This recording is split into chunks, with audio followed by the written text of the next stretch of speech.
My name is Muhammad Ahmad, and today I'm going to be discussing Malcolm X's speech called Message to the Grassroots, which took place in Detroit, Michigan on December 10th, 1963. So, a little bit of information on Malcolm X. He was a civil rights movement leader, somebody who was a troubled African American in the start of the early 30s, early 40s, where he struggled to understand why his color was such a reason that he was being treated unequally.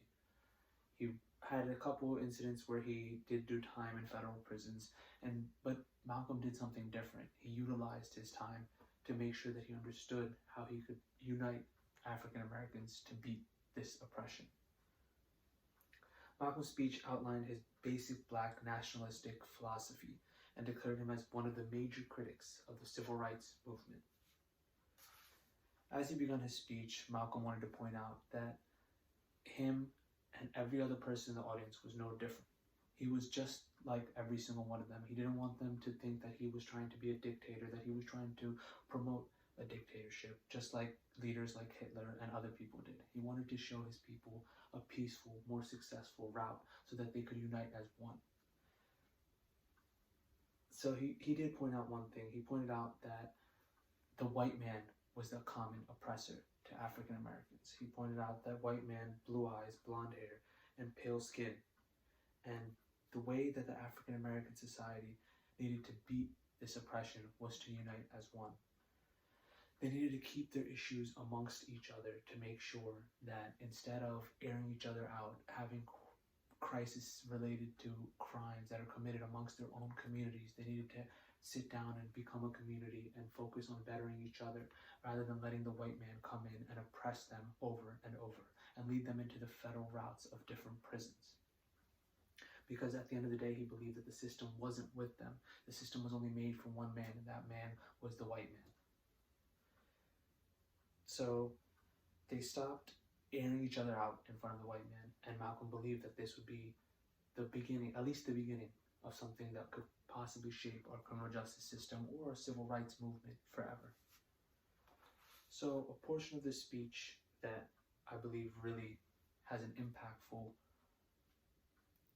voice to the youth, to our current society, to obviously back then, would be where Malcolm mentioned, "We want to talk right down to earth in a language that everybody here can easily understand.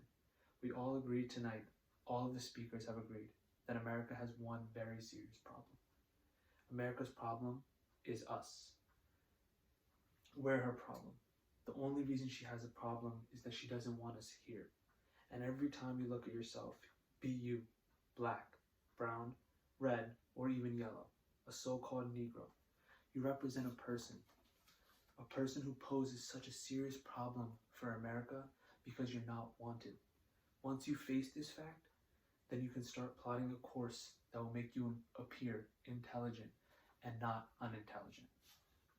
So when you think about those words right there, you think that Malcolm focuses on how the African American society didn't believe that they could prosper because of what they were forced to do, right? They were brought over in boats like the Mayflower, and these were their founding fathers that they were forced to call. Regardless of the fact that they were being known as slaves, they didn't even have names. All of them, mothers were giving birth on boats, right? With no proper civilization any way out, no equal treatment at all.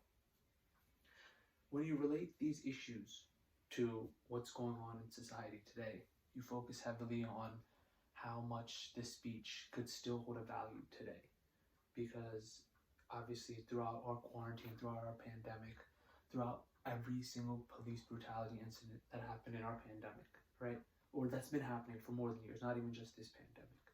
You focus on how still to this day, African Americans, people of color, simply are not given the same treatment, given the same respect that the white men or white people in general are.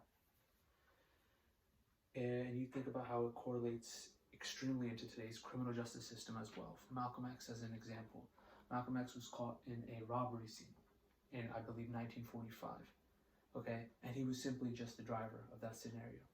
But Malcolm was given a decade of that crime, when today, if you were to compare it to somebody else, the same incident would happen if that person was of color. The person would still be guaranteed at least 15 to 20 years. For a crime that if somebody's color of skin was white, they probably would say 5 to 10, maybe an offer of probation after 5 years, right? So this police brutality, these unjust acts, they still hold a significant value in today's society.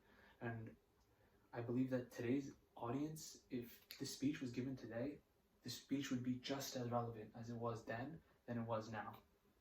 Because these issues, they haven't really decreased. With Malcolm X's help, of course, they have helped Martin Luther King. These guys have made a difference. But if you think about it, some of these issues, they're still going on. But now that with social media around and everything going on, they are blowing up much more because things around the world and things in different states are being caught up in days, right? So us to focus on these kind of things, it just goes to show you that this message, as the speech's name was Message to the Grassroots, he focused on making sure that his message to the grassroots was to make sure that these grassroots would spout and that they would form a whole, and this community would suddenly become one and they would unite. So that because black on black crime isn't helping anybody, it's simply just making things worse, making us look like to the criminal justice system that these are our ongoing acts. We don't deserve to be treated equally, when in reality, everyone is human, despite their skin color, despite what they believe. But I do believe that this speech holds a very significant value then, and it honestly always will. Thank you.